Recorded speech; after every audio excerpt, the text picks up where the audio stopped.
Hey guys, welcome back to yet another episode of the Amcast. It's with me, Khan, coming at you from the internet. Today, I've got with me a friend of mine who we met very recently, actually, in person, about 4 to 5, maybe 6 months ago. Dave, thank you so much for being here with us on the show. Dave is the founder and creator of Hyperion amps and cabinets. You can tell us more about that as we get onto the show. Dave, welcome to Amcast. Thank you. And thanks for taking the time out to being with us. We're basically doing this as something like it's like an initiative in the community where we kind of bring, musicians, artists, creative people together, and we talk about what they're doing here, why they're doing it here, what made them come to Dubai and how they ended up here, what's their story, things like that. Now, we met a couple of months ago at a gig, and I was pleasantly surprised to meet someone and to discover that there's a guy in Dubai who is building amplifiers and cabinets. That's what you do. Yeah, mostly cabs. Mostly cabinets. We're getting into amps. That's the next phase. I'm born and raised in Dubai. I've been here for 35 years, and I've never met anyone who did that here. I never thought there would be someone who'd do that here because Dubai, being Dubai, it's a business-centric country, and people come here. I mean, you've got all the big companies. You've got Marshalls and Oranges and all these guys who are available here through agencies. And then comes along you. How? Well, you think we've got all these companies here like Marshall and Mesa and Orange. They're all great companies, but it's so expensive still. Yeah. And these things are big and heavy, and you got to ship them in. And if you fly them in from the UK or Germany, you're paying a fortune just for shipping. Yeah. And that's money you could spend on a nicer guitar. Yeah. And so, I love gear. I love buying gear. I like trying new stuff out. And I was kind of at this point where I was like, okay, I'm doing these shows. I'm supporting Backline. I'm lugging 412s in. You're a roadie. Yeah, I'm the roadie. You're the roadie. I'm doing the Backline. And it was getting a bit older. It started to become a bit of a hassle. And I'm renting a truck and hiring a guy to help me move stuff in and out. A bit unnecessary. And I'm like, I can do this better. So I joined a little workshop full of creative people, and they're all in there building things and doing their own thing. And I said, I'm going to try to build a speaker cabinet. So sat for a few days working in SketchUp and drew up a few designs. And I said, okay, well, looks like it'll fit together. Let's go build it. And I went and I built one, and it kind of went together like Legos. It's like, wow, the drawing and the wood all came together, and it turned into a functional speaker. I mean, it sounds like an exciting process. Yeah. So it was kind of a bit of self-discovery because I didn't have those skills before, so I had to kind of take my time. What were you doing before building cabinets? Well, I've got a full-time job. I've worked for an engineering company here. You're an engineer? I'm not an engineer, okay. but that's my strange background, which I'm sure we'll get into. All right. It's only 15 minutes, so you don't have time for all of it. Go for it. But I work for a very large engineering company. Okay. And do everything Is that what got you to Dubai? That's what brought me to Dubai. And how long ago was that? Come up on 11 years. 11 years. Yeah. 11 years is a good amount in Dubai. It's quite a long time. I mean, there's always that expat story that I've been here long enough to hear a lot of expat stories, but there's that one typical one that, hey, I wanted to give Dubai a shot. I came here for 2 years, and I was going to try it out and see what it's like, and then the next thing you know, it's like 5 years and 6 years and 7, and here you are 11 years later. So you came here 11 years ago. What did you have in mind? Well, it was a 1 year. It was. It was a 1 year with like a 1 year option, and so I was living in Chicago. I just been married. You left Chicago for Dubai? I left Chicago for Dubai. There had to be a really good reason for that. No, Chicago is a great place, but if you it's got a lot of music history there. Yeah, it's great. I mean, the scene in Chicago. If we compared things, there's a lot of things we can take from a lot of those cities, but. It was just a bit of a adventure, and Dubai was all over the news. This is before kind of things took a bit of a downturn before the crash, probably right at the crash, to be honest. And I've just been married and had my first kid, and these kind of things, and moved to Dubai. So I kind of did a lot of stuff all at once. Wow. And I was still relatively young. But yeah, I came out here, worked for a great company, and had a good time. And just kind of settled into this kind of weird community that we all live in. That we're kind of part of. Now, obviously, you're a musician as well. You're part of your own band, and they're called Bagong. Bagong. or bagong. Bagong. Where did that come from? So it's a Tagalog word, a Filipino word. Okay. My wife and her family are all from the Philippines. Okay. And so it means new, bagong. All right. New fury, bagong fury. Or All if you say bagong, it's this kind of weird, kind of shrimp paste condiment that you add to your food. Well, it sounds like something you'd smoke. But hey, I mean, I'd go with shrimp paste. Yeah. So it means new fury or stinky shrimp And paste what kind fury. of music are you guys doing? We're pretty much all over the place. You know, we're still trying to figure out our sound. Everybody kind of is So the bringing their band's own. new. Yeah, relatively new. We've been playing together for probably coming up on almost a year now. Nice. A lot of practices, and we consider every gig that we do another practice, another You guys rehearsal. doing originals? I'm writing some. Nice. I'm getting some, writing them out. Nice. It's a time thing. And one thing about Yeah. being a musician in Dubai is that nobody's a full-time musician here. You know, it's well, there are full-time. Very rare. It's hard to be a full-time musician Yeah, here. it is. Extremely difficult. It's not like other cities. I mean, it's probably just as hard as New York to be a full-time musician in Dubai as New York. One of those really hard kind of scenes to sustain yourself on. So we've all got jobs. We've all got families. We've got all this kind of commitment. That's everybody that's in the music scene here. So yeah, we're working on some stuff, but we're starting to kind of find a bit of a sound. So it's kind of desert rocky, kind of not rocky, but kind of screamy. Kind of loud and bouncy and I'd kind of. love to hear that. You guys have any gigs coming up in the next couple of weeks? Yeah, we should have some after Ramadan in June. And I'm guessing you have your social media presence and everything. So we'll check you guys out. We'll come out to the gigs. Now, going back to what I said earlier, you were the founder of this amazing product that you've created called Hyperion. And you've given us the story on how that kind of started. Where are you taking it, and what are you planning to do with it? I don't have a lot of expectations. Yeah, because like you said, music is a tough gig out here. It's rare to find a full-time musician. It's even rare to keep a band together. I know that as much as you do. And I'm just thinking, I mean, here you are building these cabinets. Who are you building for, and what are you planning to do with it? A lot of them are for friends or other people kind of in the music scene, and people that are kind of interested in something that's unique, that's theirs, that they can be part of this whole design process. They can customize it. They can make it look whatever they want. If they want it bubblegum pink, they want it flashy gold, whatever. we can do anything. It's only limited by your imagination and what we can physically do. But I don't have big expectations for it. It's just like being a musician. If you start out day one thinking, I want to be a rock star, that's a really hard journey. Yeah. Because you're going to be disappointed. Because you're going to fail. You're going to hit those hurdles. Yeah. You're running into those stumbling blocks. It's you never get to see what's behind the scenes, because the term itself, rock star, is like, I don't know, next to being a huge famous celebrity megastar kind of person. Yeah. And I think there's a lot more to it than what meets the eye. I mean, we get to see documentaries and films like Dirt by Motley Crue and things like that, or the Queen movie that came out recently. Or you buy the records, you listen to the records, you see them in concert, and you see these waves of thousands of people, and you think, that's what I want to do, which is great, but it's not easy. No. So I think if you go into anything, and just like I did with Hyperion, if you go into something saying, okay, I'm going to commit to this, I'm not going to give up because I'm going to fail. I'm going to try hard, but I'm going to promote it as well. I'm going to tell people, I don't talk about it. I'm going to share other people, their ideas. I'm going to let them get involved in it. This isn't just mine because I don't know what I'm doing half the time. Other people might have some really good ideas, and I say, yeah, it's a great idea, and I'll work that in. And it's just, you'll be surprised with yourself then.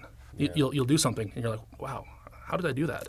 And then, it's just like playing music. When you sit there and you practice a song 50 times, 100 times, your fingers are hurting. And then you sit there and you put a track on and you play along with it, and you nail it. It's like the best feeling in the world. And then you get in front of a bunch of people, and you nail it.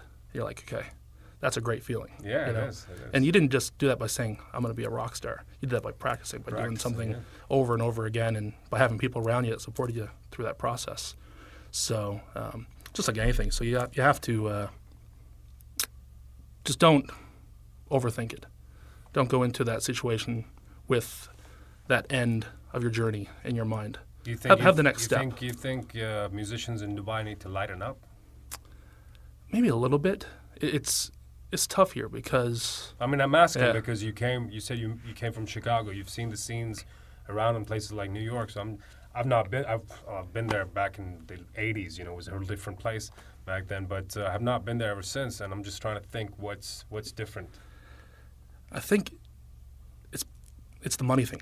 You think so? People want and need to make money. 100%. Everybody So- thinks that.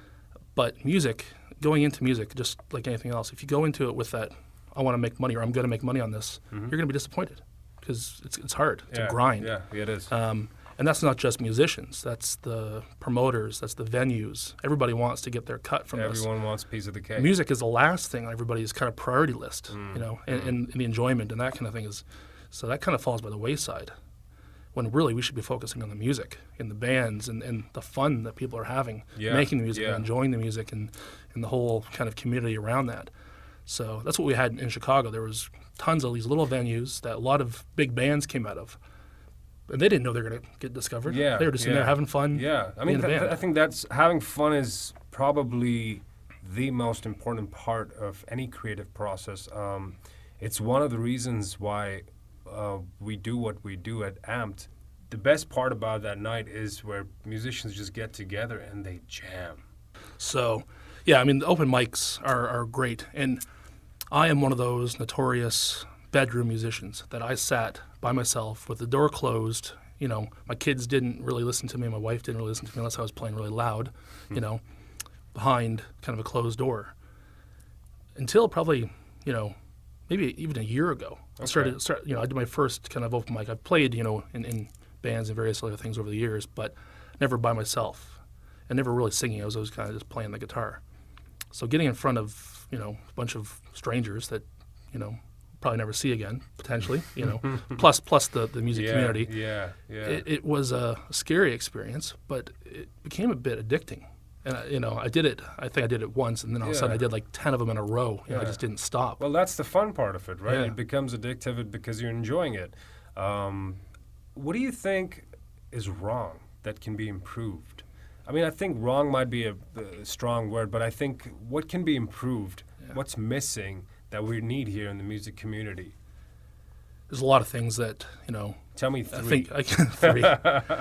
Well, everybody here is, we're a melting pot. Everybody's from so many different places around the world, and we listen to so many different kinds of music. And everybody is really trying to find their own sound. And that's very niche. And it's tough to be niche. But it's also kind of, you don't want to be mainstream, and that's kind of a negative word in the music community, mainstream. It is negative, but I mean, you listen to the radio here. Yeah. Everything is mainstream. Nothing wrong with it. You've got that audience out here who just want to listen to those pop songs or whatever it is, but it's on repeat all day. And I'm just thinking, there's a lot of good talent out here. So it's kind of finding that fine line between those two, because if you're so niche, you're only going to get like 50 people that come out and see you, which isn't bad. I mean, it's great. I mean, I've played gigs where we've had 6 people, out of which 4 were our friends. And I was one of them, And there you go. And then we've played gigs in, Abu Dhabi next to the Corniche where you've got thousands of people. Now, they might not be there specifically to see our band, but they're there, and they might discover some new music. And I think that's part of being a musician, is that you just got to keep playing the gigs. Yeah, so I think it's a bit of diversity, kind of the heavy metal scene was big, a few years ago, and after the music room closed, it kind of has hit a bit of a stumbling point, but it's starting to get rebuilt again. As we're seeing, there's a lot of cool shows that are coming up, but it's also kind of allowed those guys that were running those to widen their kind of target audience, and they're doing things that are a little bit outside of the heavy metal scene, maybe a bit more mainstream, bit more palatable. Because to be honest, I listened to heavy metal for a long time, and it gets taxing. You listen to it constantly. You can't go to a show and listen to 5 bands that are all just super heavy. Yeah. So to have a bit of a diverse show, a venue that does a bit of sort of what you guys do, which is kind of in that happy medium between heavy and that was bob your head around. I remember the first time we met was at that bar in Dera, and it was a gig. There was a headlining act, Antimatter. I think that was them, yeah. right? And it was us, and then there was Abo, and I remember being at that gig and going like, wow, these guys really have a good variation of music. Yeah, it was good. There was Abo, Justice for All were there. doing acoustic. There was Justice for All, who've got this heavier instrumental music kind of stuff happening. Then there's us. We've got our alternative rock thing happening, and then you've got Antimatter, which is a whole different genre of heavy and rock and stuff. And it was pleasant. It was good to see that. Hopefully, we'll see more of that coming in. What else? What do you think is something that musicians lack out here? Not talking about the sound, not talking about the kind of sounds the bands are making or the number of gigs that people are doing, but just as musicians, because again, being here my whole life, I know for a fact there is no music industry. Yeah. There is no record companies scouting for talent who are going to put you in a festival circuit and you're going to go travel around half the globe playing with some of your favorite. None of that exists. So what is it that's missing with the musicians? I think they got to play more, to be honest, and there has to be a bit of a circuit too. So we need to find some more venues. Yeah. And you can't play the same venue every week. You need to mix it up or else nobody's going to want to go. Yeah. If we get 4 or 5 venues, a bit of a circuit, and the bands can kind of rotate and play every week, every other week, that's tough for musicians to do because you've got that personal life, you've got that job. Yeah. But that's really important. And do you think that, we mentioned it earlier, do you think when they do, if that happens, say we get 10 venues in Dubai and they're open to welcoming rock, metal, heavy metal, dark metal, jazz, acoustic, blues, stuff like that, you think musicians would openly go and play, or would they still have that thing on their mind that, hey, am I getting paid for this? How do you tackle that? No, like I said, you have to convince these guys that it's not about getting paid. Yeah. It's about the fun, and you can't just. That's the worst argument. It's but tricky. You have to bring them into that. You say, you know what, just come out and try it out, like the open mic. Yeah. Come out and try this out. You're gonna have fun. You're gonna have some food. You're gonna have some drinks with some friends, and then those guys will start coming back. So you do that with the bands. You get these bands, and there's tons of bands out there. There's tons of guys that want to be in bands. Yeah. Maybe we don't want these bands. We want new people to start new bands. Yeah. We've seen bands form at some of the open mic nights we do, and it's we didn't expect it. When we started off, we were like, okay, we're gonna try this. But when we saw that and we felt, okay, there's something that's happening there, and I think it's important for musicians to realize that putting a value to your own music, I'm not going to say it's wrong, but I'm going to say it's tricky because that's not the reason why you got into it. Yeah. I think that's it. Sense? The music should be the reward. It should be the reward, and if you're in it... if you get lucky and someone sees you and you're like, hey, that guy picked me up and he's putting on a tour, or he's getting me, 4 gigs a week and I'm getting paid, that's great. It comes with it. Yeah. Right? All right, so I'm going to quickly jump back before we end the show onto your cabinets. Tell us how people can find these cabinets, how they can reach out to you. What is it that you can offer them? How much time it takes to make something? I know you've got one of them here. I think we can put them on the show for a few minutes. I think that'd be cool. That's the thing. We took a few minutes to set this baby up here. It looks fucking amazing. That's the only thing that came to my mind. You've got this great gray camo pattern going all over this machine. Your logo is up there. The netting looks great. Listen, tell me a little bit more about the mechanical side of the stuff. Yeah, it's just a pile of wood. It started out as a sheet of wood that I picked up in Alcoz, and worked it. So this whole thing is, you said Alcoz, this whole thing is made 100% from scratch. Nothing. The parts. I've ordered the parts. But, okay. The logo is laser cut. Wow. On a laser cutter, same as this one here. Wow. And this is actually a signature edition for JM from Svengali. Oh, those guys are badass, man. Those guys know how to put on a good show. So shout out to you guys. Jam's been a good friend over the years. Yeah. And he's kind of one of the guys that brought me into this music scene in the first place. So this was kind of my gift to him. Wow. To say, thank you, and hopefully he can use it to make some great music out there. Yeah. But it was also a fun experiment because I did some new things with it. I did some different things, but it's a 2 by 12 inch speaker. It's got Celestians in it. Okay. So I think there's 2 of them. 2 Celestians, Okay. yeah, 2 12 inches. So it's, it'll handle anything, 150 watts total handling. And So how much, what's the timeline on making this from scratch? from scratch, I'd say it'll probably take me 10, 12 hours to do, Okay. in the shop, doing the cutting, gluing. Okay. Probably more like 20, All right. if I'm taking my time and doing things like just this little detail on the handle Yeah, where it's yeah. recessed. That probably took me 3-4 hours just to build the templates. I laser cut out different templates for it and get it cut and get it done. So little detail, nobody's really going to notice it, but it just adds a little bit of extra to it. So definitely takes a lot more time and money than they cost. I'm but sure. that's not what it's about. Yeah. I love that people are out there playing these things and that they enjoy them. And it's kind of a piece of art, piece of furniture It is. that you can have It is. in your house. I mean, And this isn't going anywhere. It's going to last forever. So it'll last longer than I will. So I'm quite proud that these are things that are out there. That's your legacy right there. And I like to offer that to musicians that you don't have to spend an arm and a leg for an off-the-shelf What Marshall and Mesa. what is something like this set you back? I can't even say. They're the same as a. Give me a range. They're the same as a Mesa. A Okay. comparable Mesa Uh-huh. that you go down and buy at any shop. Uh-huh. Same. All right, and how do people reach out to you? So I'm on Instagram, Okay. Hyperion Cabs on Instagram, Facebook Hyperion Cabs.